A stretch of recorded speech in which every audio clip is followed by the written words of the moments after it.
Olá, sou o professor Wilson, nós estamos aqui no Conexão Escola para mais uma aula de História, juntamente com o professor intérprete Vinícius. Hoje, nós abordaremos assuntos interessantes e importantes, como todos os assuntos que são abordados na disciplina de História. Falaremos hoje sobre a consolidação das monarquias nacionais europeias e o imaginário durante a expansão marítima. Falar sobre a consolidação dessas monarquias nacionais é compreender o que a história estuda e como ela estuda. Nós hoje falaremos sobre um pouquinho sobre a transição do feudalismo para a Idade Moderna na Europa. Essa transição indica uma passagem, uma mudança, e significa uma passagem vagarosa de um período para outro. Então tenhamos em mente, essa transição do feudalismo na Idade Moderna para a Idade Moderna na Europa é uma transição vagarosa, uma passagem vagarosa. Essas mudanças, transformações não acontecem do dia para a noite. Nessa perspectiva, precisamos nos localizar no tempo e no espaço. Europa, século XI ao século XIV. Algumas mudanças estão ocorrendo nessa localização específica. Nós temos algumas transformações básicas. O feudo, ele vai passar daquela autossuficiência para uma economia de mercado. O novo grupo social surge e quer representação, que é a burguesia, e essas transformações levam à formação e à consolidação dessas monarquias nacionais. Algumas dessas características nós temos como unificação de moedas, unificação de pesos e medidas. Por quê? Porque a burguesia precisava dessas modificações para que ela, então, conseguisse conquistar mais espaços. A nobreza apoiava o rei porque precisava e queria gozar ainda da isenção de impostos e o recebimento de pensões. A burguesia apoia o rei porque o rei estava promovendo essas mudanças. E nessa perspectiva, nós temos também a criação de exércitos permanentes, disciplinados e fiéis ao Estado. Essa nova convergência possibilita então os reis investir seus recursos em pesquisas por novos territórios, por ouros e especiarias. Tenhamos em mente o seguinte: as especiarias a que nos referimos neste momento são aquelas produzidas na Ásia. E essas especiarias, então, elas eram comercializadas até chegar justamente na Europa, tudo por terra. E essas especiarias chegavam com um preço altíssimo no território europeu e eram vendidas muito mais, ainda mais caras do que se podia imaginar. Então isso tudo vai fazer com que algumas pessoas comecem a procurar outras rotas para se chegar às Índias e ter acesso direto a essas especiarias. Nessa perspectiva dessa luta, dessa mudança na forma de procurar e nessa forma de encontrar essas especiarias, nós temos ali um entrave, que era o medo que as pessoas tinham do desconhecido. E esse medo estava onde? No imaginário das pessoas, no imaginário dos europeus. E nós vamos ver isso agora. Eu coloquei um memezinho, uma sátira para vocês aqui abaixo, que é o primeiro campeonato de surf da Terra Plana, etapa de Veracruz, e realizado pela Associação de Surf. Observem, por gentileza. Essa questão da Terra plana é uma questão que já havia sido esclarecida entre os séculos 3 e 2 a.C., por Eratóstenes, que ele já sabia que a Terra era uma circunferência, era mais arredondada e não plana, como nós vemos aqui. Mas isso ainda estava presente no imaginário europeu. E como é que os europeus vão vencer esse medo do desconhecido? Justamente pela necessidade de novas terras, de encontrar esses novos caminhos para as Índias e vão utilizar de tecnologia também para que seus objetivos sejam alcançados.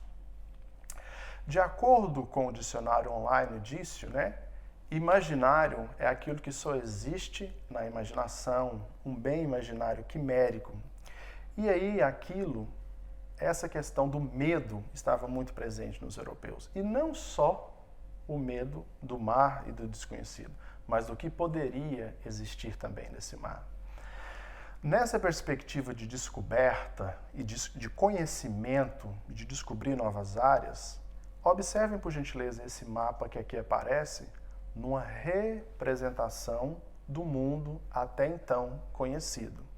Nós temos ali a Europa, Ásia e África, e Jerusalém no centro. Percebam que a religião é um fator importante, porque a cidade de Jerusalém ela foi colocada no centro desse mapa e desse mundo antigo. Nesta perspectiva ainda do desconhecido, nós temos ainda a religião ditando aquilo que as pessoas podiam acreditar.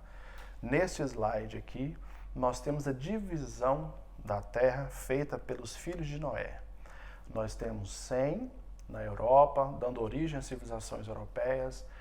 Nós temos Cã, dando origem às civilizações africanas, e Jafé, dando origem às civilizações asiáticas.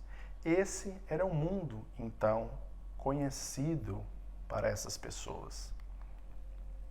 E esse desconhecido também provocava muitas discussões e a mentalidade das pessoas.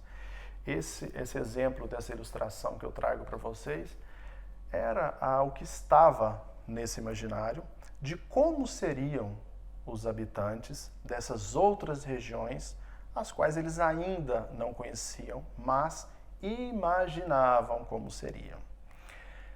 E essa luta por novos territórios, por conquistar, por chegar em novos caminhos, por ter esses novos caminhos, nós não podemos esquecer que durante toda a Idade Média, a Igreja ela mantinha o controle daquilo que você deveria acreditar, do que você poderia acreditar. Então foi difícil romper com essa linha de pensamento também.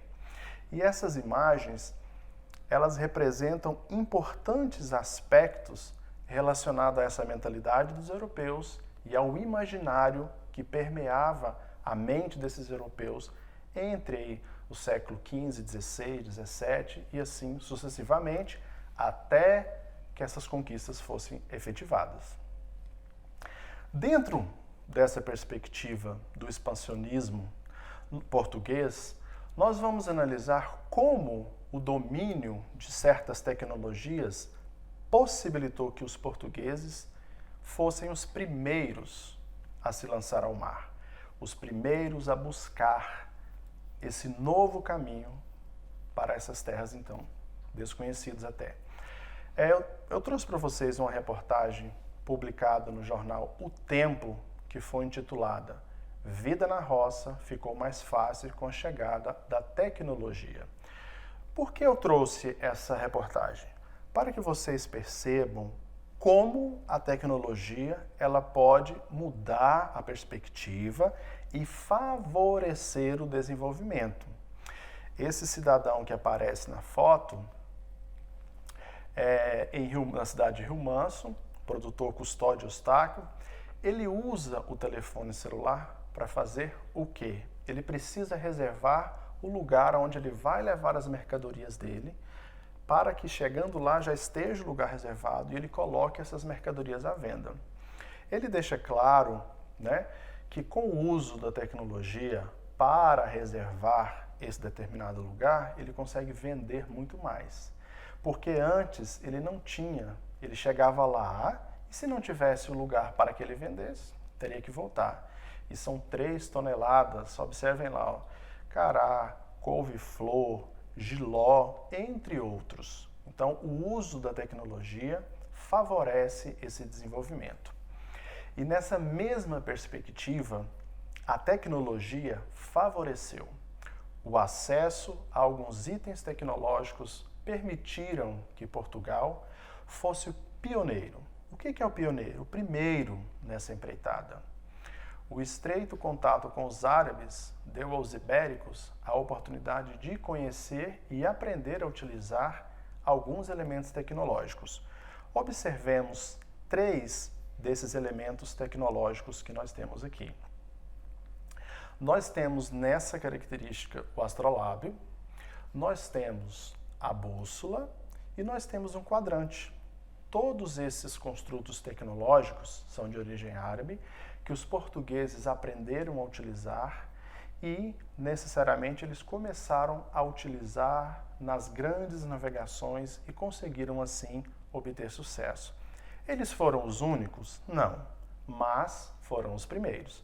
É importante que nós percebamos essas características.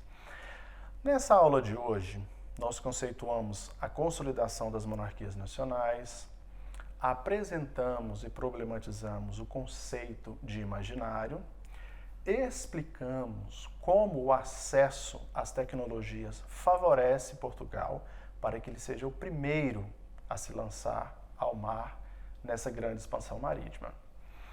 Como sugestão de atividade para vocês, eu gostaria que vocês pesquisassem quem foi Eratóstenes.